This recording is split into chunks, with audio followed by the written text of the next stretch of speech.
So now that we've covered a front choke, a back choke, and a side choke, I'm going to do a defense where it's a little bit more dangerous, where he's coming behind me with his forearm and trying to choke me with his forearm. So from here, see how he's coming in here? This is starting to be very dangerous because he's not using his hands anymore. He's using his actual forearm and his bicep to actually choke me out. So what happens is as he's pulling me in this way, what I'm going to start to do is tuck my chin. That's my first defense. If I can get my chin before he gets us around me, I can still talk, right? If I don't do that and he starts to choke me, I can't really talk, right? So I tuck my chin. The second, I have my snakes again. So when he's coming in, as I tuck my chin, I'm going to take my hands and try to snake them in. So I just want to give myself a little bit of space to move. Now, this is a dangerous situation.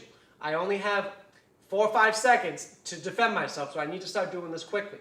So what happens is, as he's here, he's trying to choke me, I'm going to start to hold down. So once I have a good grip on this, I'm going to take my closest inside elbow, I'm going to start to turn to the side and throw the elbow. So I'm going to keep throwing that elbow till this resists. So this snake is still in. So even if he starts to choke me, my neck is tight, my hand is tight, I'm going to start throwing this way. So now immediately, as I can, I'm going to start to face him. So let's turn this way a little bit. So Mr. Joe comes up with the forearm choke. I see it. Now, I caught it, right? Bang. I'm going to start to turn in, start throwing here. I'm going to throw. You can keep throwing that elbow till he drops. You just want to make sure this comes off first.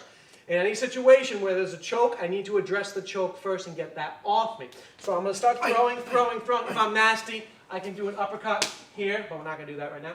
I'm going to throw my palms, bang. Now, let's look at this position again. Right at this point in the course, I just gave you the most dangerous choke, right from there.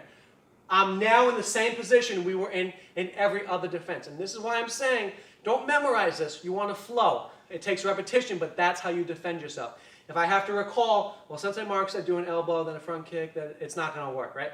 Make it your own, and then use it. So now we're in the same position I was in. You know what to do. I have my front kick. I have my front ball kick. If you know your elbow, I have my elbow. Now from here, we've talked about 2 different options. My outer reap, where I step, take him down. Or, if we're back magically in this position, my clinch, where I start to knee and knee. And again, we talked about that clinch being effective, because maybe I'm tired or nervous. I'm laying on his head.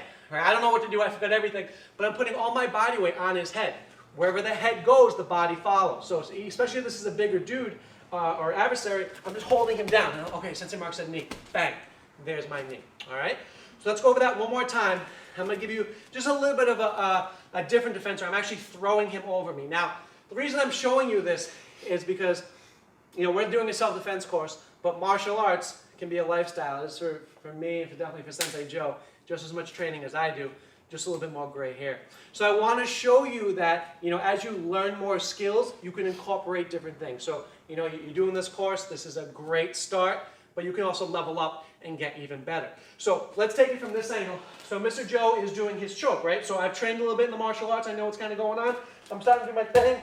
Bang, I'm throwing this. Now, you see how this hand is still here? Well, I'm going to do a shoulder throw. So I'm in position. I'm going to hook this down to me. I'm going to use my hips. And I'm going to throw Mr. Joe off me. And then if I'm nasty, I take one finger and then I just break it. Okay? So that's a forearm defense. I really love that technique I just showed you. And again, just replay it as many times as you need.